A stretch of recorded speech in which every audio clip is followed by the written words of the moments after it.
রাখি বন্ধন উৎসবকে কেন্দ্র করে বারাসাত বিশ্ববিদ্যালয় এবিভিপি টিএমসিপি সংঘর্ষ।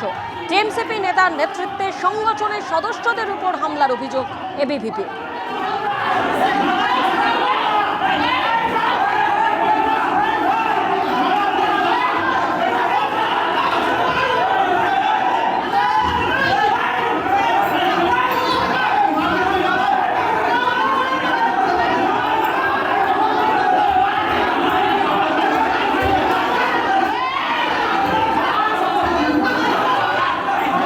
রাখিবন্ধন অনুষ্ঠান আছে আমাদের, সেই উপলক্ষে আমরা দুজন ইনভাইট করতে গেছিলাম কিছু গেস্টদের, এবং আমাদের কিছু কার্যকর্তা এবিপির কার্যকর্তা ইউনিভার্সিটিতে বিভিন্ন ডিপার্টমেন্টে ইনভাইট করছিল প্রোগ্রামের জন্য।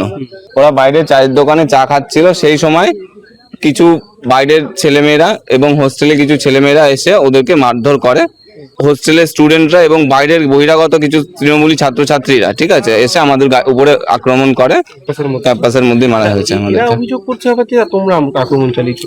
না, আমরা ছিলামই ৩-৪ জন, ওরা ১০-১২ জন মিলে একসঙ্গে আক্রমণ চালিয়েছে এবং ধারালো অস্ত্র দিয়ে আমাদের ছাত্র স্টুডেন্টদেরকে মেরেছে। আমাদের 4-5 জন আহত হয়েছে। পশ্চিমবঙ্গ রাষ্ট্রীয় বিশ্ববিদ্যালয় এবং তার ক্যাম্পাসের বাইরে আজ সন্ধ্যেবেলা গন্ডগোলের সূত্রপাত। যেহেতু সামনে রাখি বন্ধন উৎসব, তাই সেই কারণে এবিভিপির তরফ থেকে রাষ্ট্রীয় বিশ্ববিদ্যালয়ে রাখি বন্ধন উৎসব পালনের পরিকল্পনা নেওয়া হয়েছিল। আর এই নিয়ে গত কয়েকদিন ধরে চাপানুতর চলছিল তৃণমূল ছাত্র পরিষদের সঙ্গে। সেই সময় অভিযোগ, এবিভিপির অভিযোগ, তাদের কয়েকজনকে মারধর করে তৃণমূল ছাত্র পরিষদের কয়েকজন সদস্য। এই ঘটনাকে কেন্দ্র করে বিশ্ববিদ্যালয়ের ক্যাম্পাসে ছড়িয়ে পড়ে এবং সেখানে বয়েজ হোস্টেলে চলে যায়। সেই বয়েজ হোস্টেলের মধ্যে দুপক্ষ সংঘর্ষে জড়িয়ে পড়ে এবং এই সংঘর্ষে দুপক্ষে বেশ কয়েকজন জখম হয়।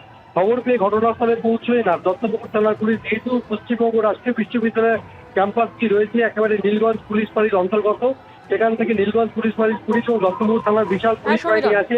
এই বিভিন্ন থেকে বিক্ষোভ দেখানো হয় এবং ব্যাপক গন্ডগোল হয়। দুপক্ষে 3 জন জখম হয়েছে এবং এই ঘটনায় বারাসাত মেডিকেল কলেজ চত্বর থেকে 3 জন তৃণমূল ছাত্র পরিষদ সমর্থককে আটক করেছে পুলিশ। ধন্যবাদ সমীর।